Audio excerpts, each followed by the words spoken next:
Hey guys, welcome back to my channel. And if you're just seeing my face for the very first time, my name is Jennifer Confidence and I am a 2020 Erasmus Mundus Scholarship awardee.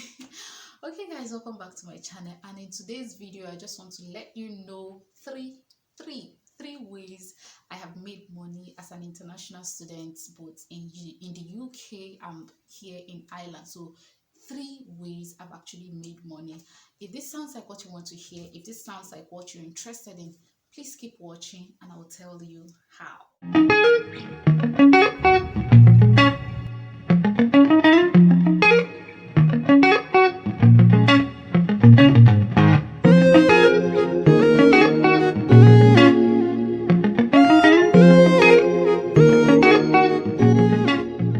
So, like you already know, I have been schooling in Europe since September 2020. I first of all did my first semester in the University of Glasgow in the UK, and then I'm currently in Dublin City University doing my second semester. So, I've been in Europe since September, and it's about how many months? September, October, November, December, January, February, March. Okay, about 6 months there. About, yeah, 6 months actually. 6 months I've been here doing my masters, and in these 6 months I have made extra cash. Yes, I know I'm a scholarship student. I'm under a scholarship which is, well paying me, well taking care of my needs, like every single damn thing, well taking care of every single damn thing.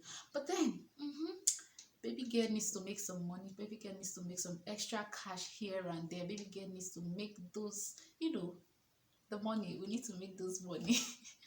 And so because of that, coming to the UK, actually, let me tell you this. So coming to the UK, I've always had it in mind that one way or the other, I want to be, getting some small money here and there, getting some small money here and there. It would actually help me, attend to some other needs. It's always important to have some money. Vex money, you need to have it. Emergency money, you need to have it. Whatever money, miscellaneous money, you need to have it. You need to get all those type of. So I've always had it, but I didn't actually know how to get it, how to do it, because most of the times what I see people doing, they take up part-time jobs and all that. And as for me, I was not really coming to the UK for the very first time. I had issues with weather. I had issues with almost everything. I had issues. So it was not in my agenda to say I want to work. Do you grab? So even at that, I needed to apply for NI number. I needed to apply for a whole lot of things. Then, like, and then the schoolwork and all that. So it was just a whole lot for me, and I just cancelled it. I'm not doing any of those work then. But however, it is important to meet people, it is important to gain knowledge, it is important to have access to information. Information is money. Having all this access to information is money. Knowing people is money. Meet people. Do you grab? So when I arrived the UK, I managed to find myself in a community of Nigerian students who are constantly needing money, who are constantly needing pounds, constantly needing naira, constantly needing pounds, like every single day. So I have a community. On one hand, I have community A who have pound, but they are constantly needing naira to sort out maybe some family issues or some investment issues in Nigeria.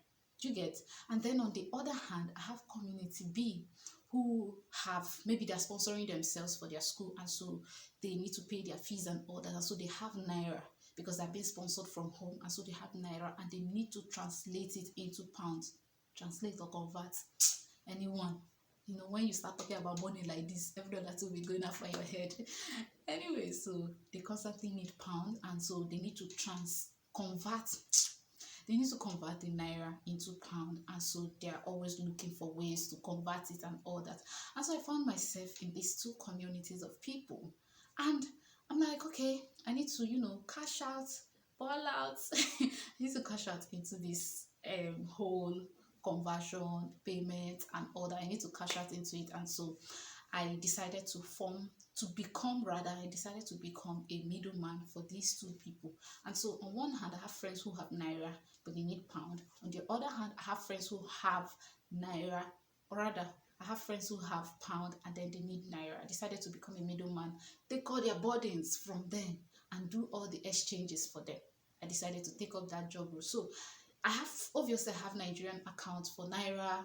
I also have pound accounts here and all that. So they need this transaction. You have Naira, they send me the Naira, and then from what I have already, or from maybe what my friends sent to me, the pound they sent to me for me to pay in Naira into the account, the pound they sent to me, I would now send it to this community B people who are looking for Naira. So community A gives me their pound, and they're like, Jennifer, please, I need to sort out something at home. I need Naira in my Naira account. And so they send me their money. Let's say, for example, they send me their £1,000 into my pound account. They're like, I need to sort out something of £1,000 at home.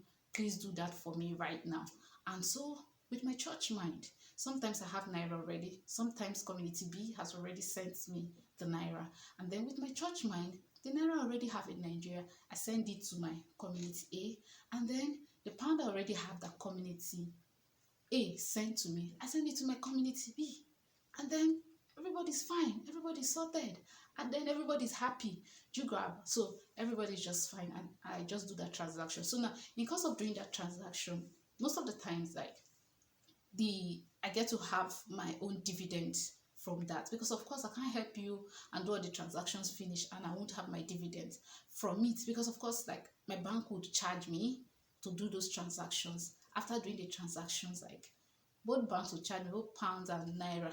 Do you grab? So I need to get some money to cover up the expenses, and get some money to, even though it's 1k 500. Sometimes I've done this transaction because of the people I know and the relationship I have with them. I had to do it for free for them, because obviously, okay, you're my friend, like, and I just do it for free for you. Sometimes if I get to know what you want to use the money for, maybe something I get to know, maybe about family and all that, I do it for free for you. Even the transaction cost that my bank would charge me, I do it for free for you. Of course, you're my friend, you're my guy, like, you're my babe. I just do it for free for you. The other times, I take maybe £1 from me, £2, like, five, £10. There are some transactions that I've done that have gotten me like £10, £20, £5, £1. It just depends. It just depends on the transaction. And since I've done this transaction, I decided, like, yesterday, I decided to get my statement of account of my Naira transaction, statement of account. And since I took that statement of account, it started counting from October to February. Now, October to February, I have done a transaction of 8.9 million naira through this process, 8.9 million naira. And this 8.9 million naira, it's not like it's my own, no. Benny, it's not my own. Cha, it's not my own. But then from inside, I might have like 5k, 10k, 2k, 1k, sometimes nothing. Sometimes if I'll be debited, even the money that the bank will take is from my money. So it just depends. But the total I've done is about 8.9 million naira or so. That's without counting the ones I did before October and without counting the ones I've done in March. So that's how much I have done, and from it 1k, 5k, just depending, 10k, and it just depends on the different transactions. There are times I've done multiple transactions, like 1 million, 1 million, 1 million, and all that. And now, the second way I've made money as an international student is by investing in cryptocurrency. Nigerians, come closer, come closer. Okay, I know that the Nigerian government have obviously banned cryptocurrency and all that. But yeah, I invested in cryptocurrency. I invested in it. So for my cryptocurrency, I decided to invest. I'm currently investing both in Naira and in Pound, two different separate accounts. So how did I get into investment with cryptocurrency? Okay, so I started my cryptocurrency through a friend I met when I was doing the first transaction I talked about. So I met him, like, I've been with him a couple of times, and so I always see him go through his laptop, his system, doing a whole lot of things. And I'm like, what are you doing and all that? He said it's cryptocurrency. In my head, I'm like, Ben, what's cryptocurrency? What's that one? And so I've seen him a couple of times doing it and all that. I'm like, I have been saying that I want to make extra money, apart from what I'm getting from my scholarship. And it seems this thing is giving you money. Can you teach me how I can go about it? And when I asked him this, it was in January, mid-January. He was like, okay, I'm going to teach you and blah, blah, blah, blah, so that at least you know how to better invest this your money than that you're just throwing everywhere, that kind of something. I was like, okay, cool. And so on the 26th of January 2021. He helped me open my account, did everything, and then I put in the first cash that I have. So the first cash that I put in for my Nigerian cryptocurrency account was about 70k, and then subsequently I put another 6k, and the other time I put another 6k, I guess. And these were all before the cryptocurrency in Nigeria was banned. And so total I put in about 82,000 naira, and since then the cash I have on my cryptocurrency account has been fluctuating between 165k to 205k too. It has just been fluctuating between that amount. For the Nigerian naira, I am using Quidax. And so when he introduced me into the Quidax and how to run the Quidax and all that, I'm like, okay, this is good. I like the Quidax, it's working and all that. But then it's in naira. I said, okay, do you know what? Like, are you currently doing any other one that has to do with pound or dollar and all that? And he said, yes, of course, he's doing with the pound account and all that. That if I want, he could teach me. I said, Biko, teach my life. Teacher, teach my life. And then he helped me. I opened crypto.com account, and then through the crypto.com I've been able to invest a good number of money. I've been able to invest about 500 and something pounds into it, and since then my money has been fluctuating between 600 and something to 700 and something. It has just been fluctuating between that amount. And so I invested there also, because of course, baby girl, you need to invest in foreign currency, you need to invest in naira and all that. No one is bad, get me? So it actually help you, like, put your hands at different places. So for my cryptocurrency, I decided to invest. I'm currently investing both in naira and in pound, two different separate accounts. For the Nigerian naira, I am using Quidax. For the pound, I am using crypto.com. Like we all know, Nigerian government has banned the cryptocurrency, but however, through the peer-to-peer upgrade that they've done, Quidax, I can always get out my money. I can always get it anytime. Anyways, this is a disclaimer. Like, honestly, you don't have to do these things. You don't have to do any of them. You don't have to invest in, cryptocurrency. Of course, Nigeria has banned it and all that, but this is just me telling you how I've made money through cryptocurrency. You grab. Finally, finally, guys, the last way I have made money in this Europe, in the UK, here in Ireland, in everywhere in this Europe, is by making good friends. You know when they say your friends can determine your net worth? You grab. You know when they say that? I think it's actually true. Yeah, it can be true in terms of, like, they can get you access to platforms, businesses and all that. It can also be true in the sense that when they have, when you do a transaction with them, they could actually pay you well. It could also be true in the sense that maybe your friends can just look at you and tell you, this girl, you're just too good, take this money.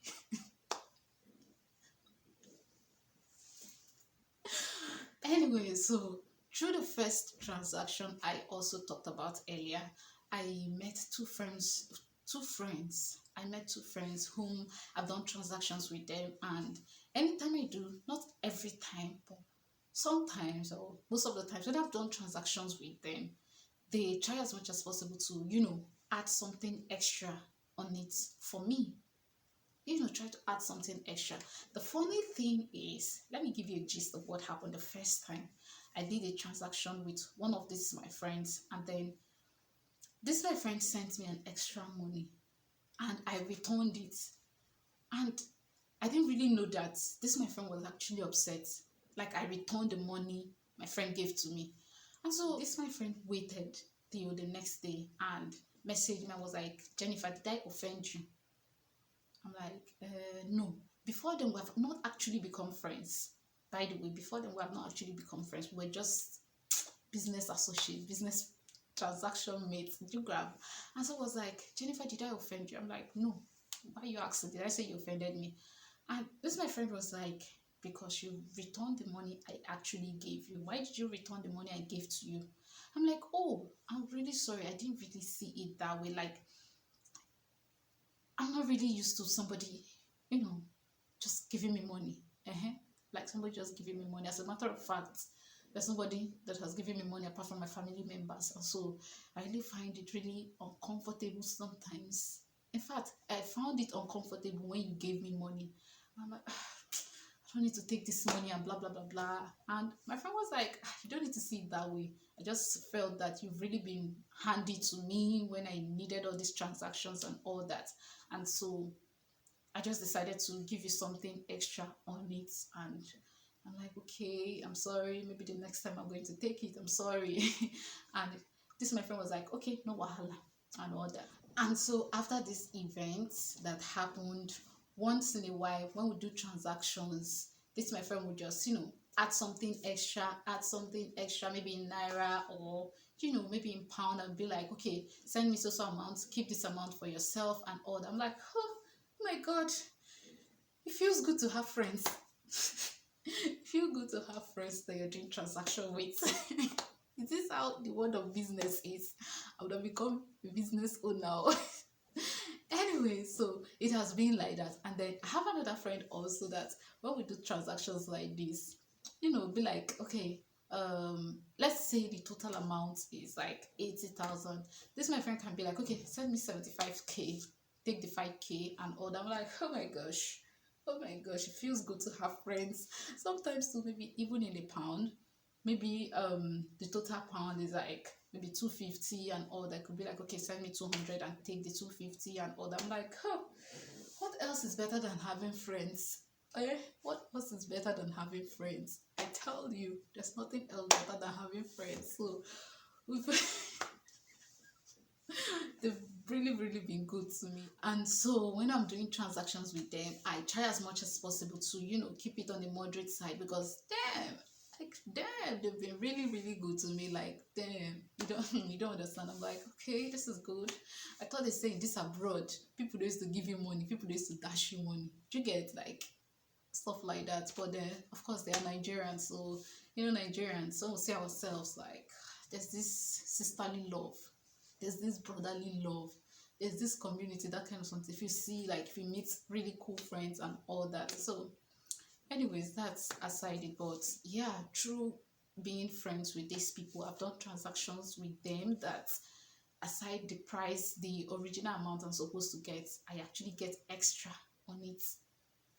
Like, it baffles me. It made my head whoosh. And so I knew that friends could really be good for your business. And so because of them, especially this my two friends, like, this my ministry has been moving forward to the permanent site.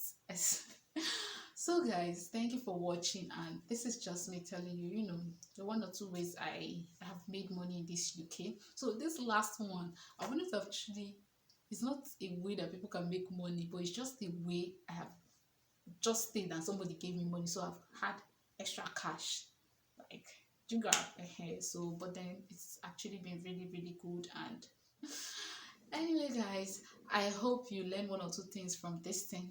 I'm not actually saying that you can get into this exactly, but I'm just sharing with you the ways I have made money. I have gained extra cash, I have gotten money as an international student.